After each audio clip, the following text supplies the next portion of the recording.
তালাকপ্রাপ্ত স্বামী যখন গোপনে বউয়ের কাছে যায়, শিউলি চিল্লানি দিয়ে ঘুম থেকে উঠে বসে পড়লো। পায়ের দিকে খেয়াল করলো শিউলির সাবেক স্বামী তিলক। শিউলি তার হাতে ছোঁয়া পেয়ে ঘুম থেকে উঠে অবাক হয়ে গেল। তিলককে বলল, তুমি তুমি আমার রুমে কেন? তিলক নরম সুরে বলতে লাগলো, একটু আস্তে কথা বলো। শিউলি তিলকের চোখের দিকে তাকিয়ে দেখলো তিলকের চোখের পানি টলমল করছে। দেখে বোঝা যাচ্ছে বুকে চাপা কষ্টের যন্ত্রণা তিলক সহ্য করতে পারছে না। এবার শিউলি বলল, আচ্ছা বলো, তুমি আমার রুম পর্যন্ত কেন এসেছো? তিলক বলল, শিউলি, আমি তোমাকে শেষবার মতো একটু নয়ন ভরে দেখতে এসেছি। শিউলি বলল, আমাকে তুমি কেন দেখবে? আমাকে দেখার তোমার কোনো অধিকার নাই, যাও, বের হয়ে যাও। তিলক অসহায়ের মতো করে বলল, শিউলি, আমরা এই গ্রাম ছেড়ে চলে যাচ্ছি, তোমার সাথে আমার হয়তো আর দেখা হবে না। শিউলি বলল, কেন, থাকার কি জায়গার অভাব হয়েছে নাকি? তিলক বলল, আমি তোমাকে যে কাবিনের টাকা দিয়েছিলাম ওই টাকা আমাদের বাড়ি বন্ধক রেখে দিয়েছিলাম, আমরা আর ওই টাকা ফেরত দিতে পারিনি, তাই মহাজন আমাদেরকে বাড়ি থেকে বের করে দিয়েছে, তাই আমরা এখন চলে যাচ্ছি। শিউলি বলল, ঠিক আছে, ভালো থেকো। তিলক বলল, তুমিও ভালো থেকো, নিজের যত্ন নিও, যাও, এখন চলে যাও, কেউ দেখলে ঝামেলা হয়ে যাবে। তিলক শেষবার মতো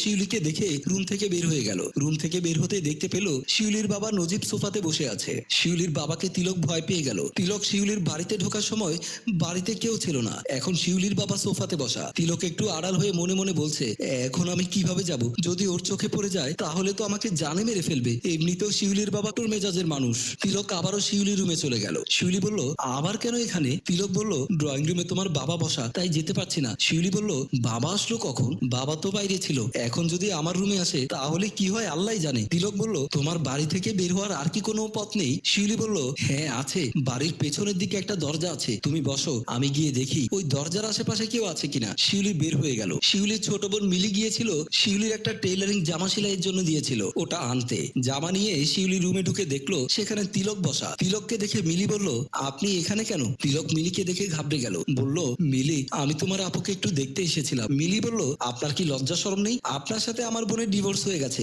এরপর আপনি কোন সাহসে আমাদের বাড়িতে এসেছেন? তিলক বলল, মিলি দেখো, এত জোরে কথা বললে আমি বিপদে পড়ে যাব। মিলি বলল, আপনি আমার বোনকে যে কষ্ট দিয়েছেন আপনার তো শাস্তি হওয়া দরকার। তিলক মন খারাপ করে বলল, মিলি, তুমি কি আমাকে কষ্ট দিতে চাও? মিলি বলল, অবশ্যই, আপনি আমার একমাত্র বড় বোনকে কষ্ট দিয়েছেন। আমার বোন আপনার জন্য কত কান্না করেছে সেটা আমি দেখেছি, এখন সেই কষ্ট আপনিও পাবেন। বাবা, বাবা, বাবা, এদিকে আসো। মিলির বাবা সোফায় বসা ছিল, সেখান থেকে তড়িঘড়ি করে মিলির কাছে গিয়ে বলল, কি হয়েছে মিলি? মিলি বলল, বাবা দেখো, বলেই তিলককে দেখিয়ে দিল। নজিব তিলককে দেখা মাত্র শার্টের কলার ধরে বলল, এই হারামির বাচ্চা হারামি, তুই আমার বাড়িতে কেন এসেছিস? তিলক এমন ভাবে ফেসে গেছে এখন সামনে পেছনে যাওয়ার মতো আর কোনো জায়গা নেই, কিছু একটা তো বলতে হবে। তাই বলল, আব্বা, আসলে আমি একটা বিপদে পড়ে এসেছিলাম। নজিব বলল, কিসের বিপদে পড়েছিস তুই?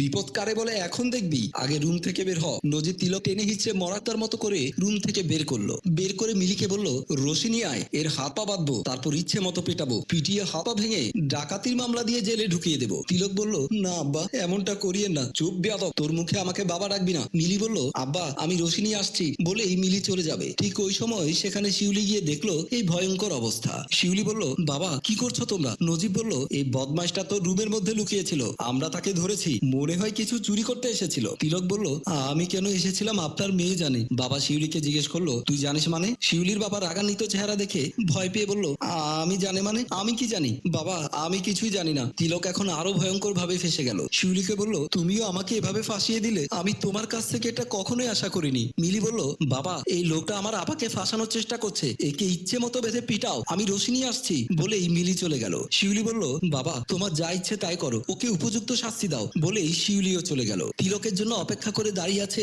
তিলকের মা রমিদা বেগম। ভাবছে এখনো আসছে না কেন। তিলকের বন্ধু লিটন ওইদিকে হেঁটে যেতে দেখলো তিলকের মা রমিদা একটা ব্যাগ নিয়ে রাস্তায় দাঁড়িয়ে আছে। লিটন জিজ্ঞাসা করলো, কি ব্যাপার খালা, আপনি এখানে দাঁড়িয়ে আছেন কেন? রমিদা বলল, বাবা, তিলক তার শ্বশুর বাড়িতে গেছে অনেকক্ষণ হয়ে গেছে, এখনো আইতাছে না, ও আসলে আমরা আইসকাই শহরে চলে যাব। লিটন জিজ্ঞাসা করলো, কেন খালা, আপনারা শহরে যাবেন কেন? রমিদা বলল, বাবারে, কপালে দুঃখ আছে, আমার পুতে বিয়া করছিল, তার পছন্দের সেরি একটারে, আমার ইচ্ছে ছিল আমার বোনের একটা কত সুন্দর সেরি ছিল, ওইটার আমার পুতের বউ বানামু, আমার ইচ্ছার পূরণ হইল না, আর যেই সেরিরে বিয়া করে আনছিল জনমের খারাপ, সারাদিন আমার সাথে ঘ্যান ঘ্যান করে, পরে আমার পোলা তারে তালাক দিয়া দেয়, তার কাবিনের টাকা দিছিলাম আমার বাড়ি বন্ধক দিয়া, এখন বাড়িটা মহাজন নিয়ে নিছে, তাই আমরা আজকেই শহরে চলে যাচ্ছি। লিটন বলল, চাচি, সংসার ভাঙাটা উচিত হয়নি। এমন সময় তিলক মায়ের সামনে গেল। তিলক ভালোভাবে হাঁটেও পারে না, তিলককে অনেক মেরেছে। মা তার ছেলের এই অবস্থা দেখে বলল, বাবা, কি হয়েছে তোর, তোর এই অবস্থা হলো কেমনে? তিলক তার মাকে বলল, মা, আমারে অনেক মারছে শিউলির বাবা আর শিউলির বোন।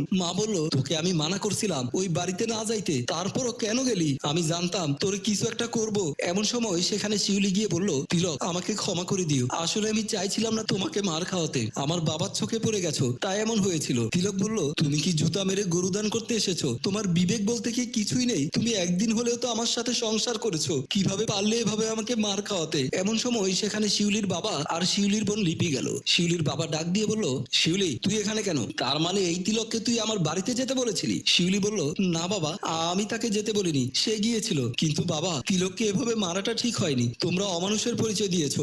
বাবা বলল, সে তোকে যেভাবে অপমান করেছে, অত্যাচার করেছে, তার কথা তুই কি ভুলে গিয়েছিস? সে তোর সাথে ভালোবাসার অভিনয় করে বিয়ে করেছিল, পরে তোর জীবনটা নষ্ট করে দিয়েছে। এবার শিউলি বলল, বাবা আমাদের ডিভোর্সের ঘটনায় তিলকের কোনো হাত নেই, তিলক নির্দোষ। বাবা বলল, কি বলতে চাস তুই? শিউলি বলল, শোনো তাহলে বাবা। তিলকের মা রমিদা বসে বসে পান চিবাচ্ছে আর শিউলিকে ডেকে বলছে, বোমা, এই বোমা এদিকে আসো। শিউলি 3 দিন ধরে খুব অসুস্থ, ভালো করে হাঁটতেও পারে না। আস্তে আস্তে করে শাশুড়ির সামনে গেল। শাশুড়ি বলল, কিরে, তোমাকে ডাকলে কি কথা তোমার কান পর্যন্ত পৌঁছায় না? আসতে এতক্ষণ লাগে কেন? শিউলি বলল, মা আমার শরীরে অনেক জ্বর, আমি হাঁটতে পর্যন্ত পারছি না। শাশুড়ি এবার ধমক দিয়ে বলল, এই নবাবের বেটি, আমার বাড়িতে এসব নবাবগিরি দেখাতে পারবি না, এরকম জ্বর আসলে কিছুই হয় না। ওয়াশরুমে আমার অনেক কাপড় চোপড় জমা হয়েছে, ওগুলো ধুয়ে দাও। শিউলি বলল, মা আমি এই অসুস্থ শরীর নিয়ে কিভাবে কাপড় কাচবো? আমি পারবো না। শাশুড়ি আগুনের মতো রেগে গিয়ে বলল, এই নটির ঘরের নটি, আমার মুখের উপরে কথা বলিস? কোন সাহসে? আমার ছেলেটারও তো ফুসলিয়ে ঠিকই বিয়ে করে নিয়েছিস, এখন কাজ করবি না কেন? শিউলি বলল,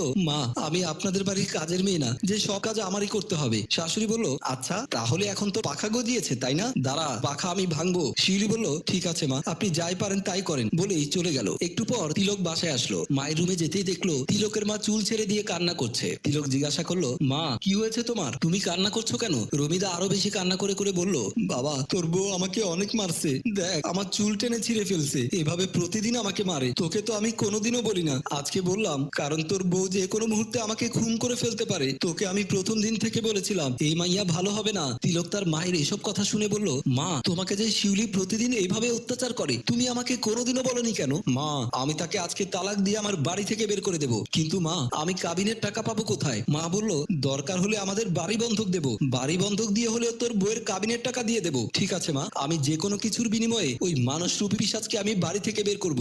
আজকের পর থেকে আমার বাড়িতে তার রিজিক শেষ।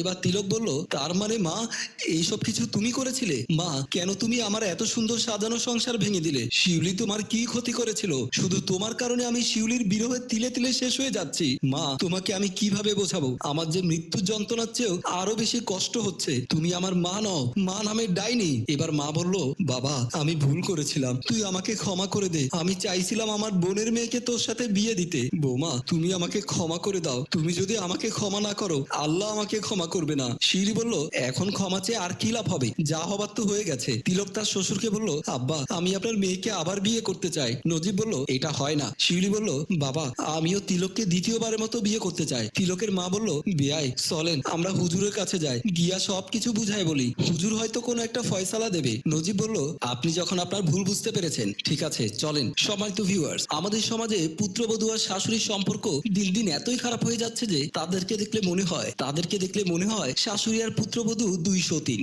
একজন আরেকজনকে সহ্য করতে পারে না। শাশুড়ি যদি তার মেয়ে মনে করলে আর এইসব সমস্যা হয় না। পুত্রবধূ যদি তার শাশুড়িকে একটু মায়ের নজরে দেখতো জীবনেও খারাপ ব্যবহার করতে পারতো না। তাই একটু নম্র হন। গল্পটি ভালো লাগলে লাইক কমেন্ট শেয়ার করে সাথেই থাকুন। ধন্যবাদ। রচনা ও পরিচালনায় এম ইদ্রিস, প্রযোজনায় FA নয়ন চৌধুরী।